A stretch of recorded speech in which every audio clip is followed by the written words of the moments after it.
আজ সকালে বানাবো আমরা সবুজ লুচি। তার জন্যে এই যে পালং শাকগুলো মুই ভালো করে বেছে কুচিয়ে মিক্সিংত বাটিয়ে নিম। ধনিয়া পাতাও দিয়ে দিন, তাহলে সেন্টটা ভালো আসবে। সব পরিষ্কার করে ধুয়ে মিক্সিংত পেস্ট করি আনাওয়ালা। এই যে পালং পাতা ধনিয়া পাতাটা মিক্সিংও দিলাম ওই বাটি।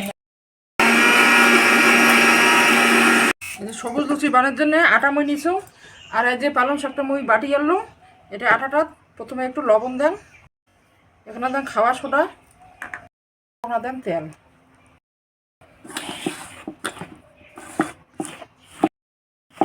এরম এই যে সবুজ পালং শাক বাটাটা দিন আর আটাটা মাখিন।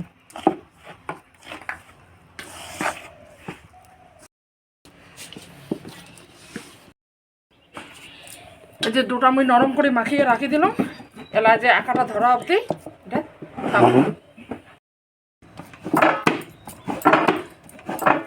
এই যে আমি ছোট ছোট লেচি করি নাম, সবগুলো এমনি লেচি করি নাম। এই যে আঁকাটা তাতে জ্বলুক না আগুনও পোয়া, তাহলে আমি তেল দিয়ে লুচিগুলো বেলি নাম।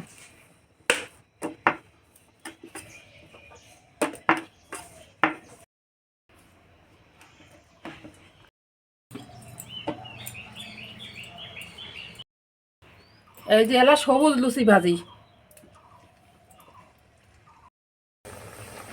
আর দেখো সবুজ লুচিটা কত সুন্দর ফুলি দিচ্ছে।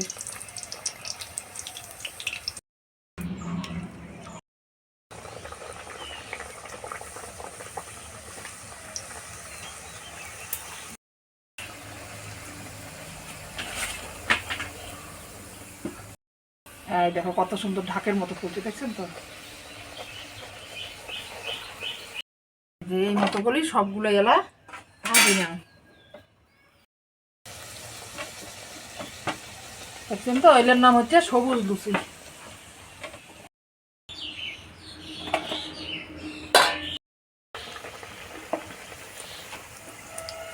তাহলে এদি হইতে থাক আর এদি আমরা খাই।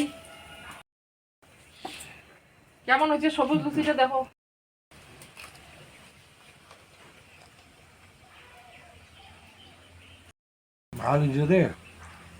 সবুজ লুচি কোনোদিন খাইছেন? এখন নাই কেন ওই এলা কিন্তু বুড়ো বসে দেখলেন তো সবুজ লুচি। এলে ছাওয়াগুলো ভিটামিন যদি তোমার খোয়ের চান্দান, তাই এই পালং শাক দিয়ে এই লুচি বানিয়ে খাওয়াবেন, তাহলে ছাওয়ার করে পালং শাক খাওয়া হবে, সবুজ জিনিসও পেটত ঢুকিল, এতে আটাও পেটত ঢুকিল। তোমরা পুরো ভিডিওটা দেখতে থাকো, আমরা সবগুলো লুচি ভাজিয়ে খামো।